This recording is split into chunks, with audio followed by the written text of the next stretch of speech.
નમસ્કાર મિત્રો, વેધર ઇન્ફોર્મેશનમાં આપનું સ્વાગત છે અને હું છું પરેશ। ખાસ કરીને આજના વિડીયો આપણે વરસાદ અને વરસાદ બંનેની વાત કરવાની છે, કેમ કે અત્યારે રાજ્યની અંદર સાર્વત્રિક વરસાદો પણ નોંધાઈ રહ્યા છે। ઘણા બધા ખેડૂતો છે વરાપની રાહ જોઈને બેઠા છે। વરસાદ કેટલા દિવસ ચાલુ રહેશે, વરાપ ક્યારથી મળશે, જેમાં ખાસ કરીને દક્ષિણ ગુજરાતની અંદર અતિભારે વરસાદો નોંધાયા છે। બીજા વિસ્તારોમાં પણ થોડાક ઓછા તો કોઈ જગ્યાએ મધ્યમ, પણ એકંદરે સાર્વત્રિક લગભગ ગુજરાતના 90% સુધીના વિસ્તારોમાં ખૂબ સારા વરસાદો છે સતત 3 તારીખથી પડી રહ્યા છે। અને આ વરસાદ પડવાનું પાછળનું કારણ પણ આપણે જે રીતે જે સિસ્ટમો આવતી હોય છે આપણે સમજાવ્યું હતું, જે બંગાળની ખાડીમાંથી જે સિસ્ટમ આવી છે, જે ગુજરાત ઉપરથી પસાર થાય ને એને કારણે આ વરસાદો પડવાના છે। એટલે હવે વરાપ ક્યારથી મળશે એ માહિતી આપું એ પહેલા હું આપણે એ જણાવી દઉં કે અત્યારે જે સિસ્ટમ છે એ પશ્ચિમ સૌરાષ્ટ્ર, અરબ સાગરના અમુક ભાગો અને કચ્છના દરિયાઈ કાંઠાના ભાગો ઉપર અત્યારે એ સિસ્ટમ પહોંચી છે। એટલે જે મધ્યપ્રદેશ ઉપરથી આવી ગુજરાત ઉપરથી પસાર થઈ અને કચ્છ ઉપર ને પશ્ચિમ સૌરાષ્ટ્રના ભાગ ઉપર પહોંચી ગઈ છે। સતત અત્યારે એ પશ્ચિમ દિશા તરફ આગળ વધી રહી છે।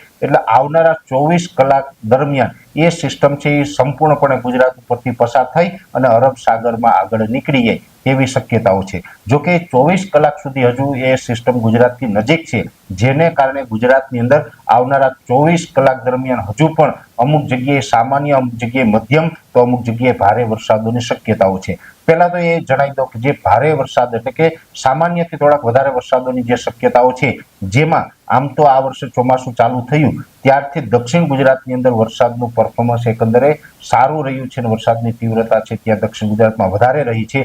આવનારા 24 કલાક દરમિયાન હજુ પણ દક્ષિણ ગુજરાતના તમામ જિલ્લાઓની અંદર સામાન્યથી ભારે વરસાદ પડે તેવી શક્યતાઓ છે। 1-2 સેન્ટરની અંદર અતિ ભારે સ્પેલ પણ જોવા મળી શકે છે। એટલે આમ તો દક્ષિણ ગુજરાતના તમામ જિલ્લામાં અંકલેશ્વર, ભરૂચ, રાજપીપળા એટલે કે નર્મદા જિલ્લો છે, સુરત, વલસાડ, વાપી, તાપી, ડાંગ, બિલીમોરા, બારડોલી એ તમામ જિલ્લાઓની અંદર આવનારા 24 કલાક દરમિયાન મધ્યમથી ભારે વરસાદની શક્યતાઓ છે। એટલે એક દક્ષિણ ગુજરાતમાં હજુ સારા વરસાદો જોવા મળશે।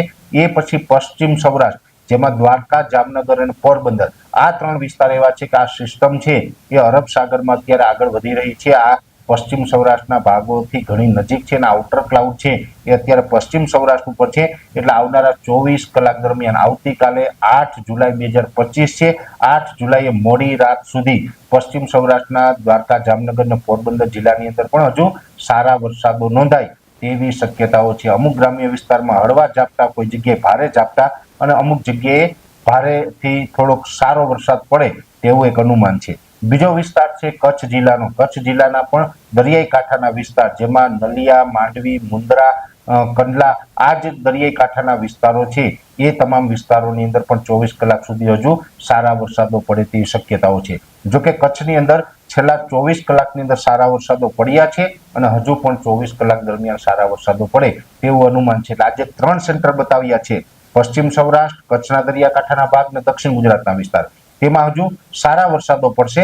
બાકી ગુજરાતના બીજા વિસ્તારો છે તેમાં હળવા, મધ્યમ ને અમુક જગ્યાએ ભારે ઝાપટા પડે તેવી શક્યતાઓ છે, જેમાં સૌરાષ્ટ્રના તમામ જિલ્લાઓ આવી જાય, જેમાં મોરબી, સુરેન્દ્રનગર હોય, રાજકોટ, બોટાદ, ભાવનગર, અમરેલી, ગીર સોમનાથ, જુનાગઢ એ તમામ વિસ્તારોની અંદર હળવા ભારે ઝાપટાઓ છે એ હજુ નોંધાશે। એ પછી જે ઉત્તર ગુજરાતના જે ભાગો છે, જેમાં વાવ, થરાદ હોય, બનાસકાંઠા, સાબરકાંઠા છે, પાટણ, મહેસાણા છે, ત્યાર પછી જે આ પાટણ અને જે બનાસકાંઠાના જે અમુક વિસ્તાર છે, વાવ, થરાદ હોય કે રાધનપુર હોય, દિયોદર, ભાભર હોય, લાખણી, સમી હોય કે સંતરામપુર હોય, આ તમામ વિસ્તારોની અંદર હળવા ભારે ઝાપટાઓ છે એ નોંધાતા રહેશે। મધ્યપ્રદેશ બોર્ડર લાગુ વિસ્તારે ભારે ઝાપટાઓ નોંધાતા રહેશે। મધ્ય ગુજરાતનું વિરમગામ, સાણંદ, આણંદ, નડિયાદ, ખેડા, વડોદરા, અમદાવાદ, ગાંધીનગર, કપડવંજ આ તમામ વિસ્તારોની અંદર છૂટાછવાયા સામાન્ય ઝાપટા હશે। એટલે મેં આપને જણાવ્યું એમ ઓલ ઓવર ગુજરાતમાં કોઈ જગ્યાએ સામાન્ય અને અમુક જગ્યાએ ભારે ઝાપટાઓ છે આવનારા 24 કલાક દરમિયાન જોવા મળે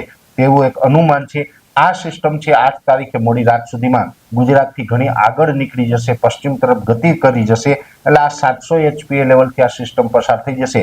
પછી 9 તારીખેથી વરસાદની તીવ્રતા અને વરસાદના વિસ્તારોમાં ઘટાડો થશે। એટલે કે જે 700 HPA લેવલથી જે સિસ્ટમ પસાર થઈ છે, જેને કારણે 850 HPA લેવલે ખૂબ માત્રામાં ભેજ અને અમુક વાદળો છે રહી ગયેલા હોય। એટલે 9, 10 અને 11 તારીખ એમ 3 દિવસ સુધી હળવા છૂટાછવાયા ઝાપટાઓ અને કોઈ જગ્યાએ ભારે ઝાપટા નોંધાય। જોકે વરસાદની તીવ્રતા અને વિસ્તારો ઘટી ગયા હશે, પણ છતાં પણ 9, 10 અને 11 તારીખ સુધી રાજ્યભરની અંદર છૂટાછવાયા વરસાદો છે એ ચાલુ જ રહેશે અને એકંદરે 11 તારીખ સુધી હજુ પણ આ વરસાદની રાઉન્ડ છે એ ચાલુ રહે તેવું ગણી શકાય.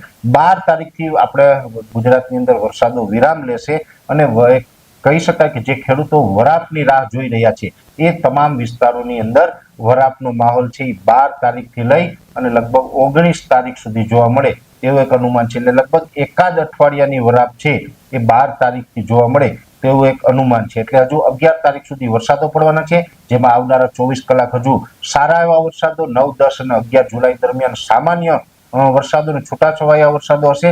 12 થી 19 તારીખ સુધી વરાપ જોવા મળે. જો કે વરાપ હશે છતાં પણ ચોમાસું છે એક મોટી સિસ્ટમ આપણી પરથી પસાર થઈ હશે એટલે વરાપના દિવસો દરમિયાન કોઈ ગ્રામ્ય વિસ્તારની અંદર હળવા ક્યાંય છૂટાછવાયા ઝાપટા પડાય એ અપવાદ રહેશે. બાકી એકંદરે વરાપનો માહોલ છે ગણી શકાય. એટલે 12 તારીખથી પછી આપણે ખેડૂતોને જે પણ કામ કરવાના હોય, છાતી આંકવાનું હોય, નીંદવાનું હોય, નિંદામણની દવા છાંટવી, કોઈ અન્ય રોગ જીવાતની દવા છંટકાવ કરવો, કોઈને વાવેતર બાકી હોય તો વાવેતર કરવું, જે કામ બાકી હોય તમામ કામો છે એ 12 થી લઈને 19 તારીખના ગાળાની અંદર દરેક ખેડૂત ભાઈઓએ પૂર્ણ કરી લેવા. એમાં એક ગેપ મળવાનો છે. એ પછી વરસાદનો નવો રાઉન્ડ આવશે અને એ પછી નવો રાઉન્ડ આવશે એ કઈ તારીખથી હશે, એની તીવ્રતા કેવી હશે, એ તમામ વિષયની વાત છે આપણે નેક્સ્ટ વિડીયોમાં કરશું. પણ ખાસ આજના વિડીયોની અંદર જણાવ્યું એમ હજુ 11 તારીખ સુધી આપણા રાજ્યની અંદર વરસાદો છે એ જોવા મળે તેવું અનુમાન છે.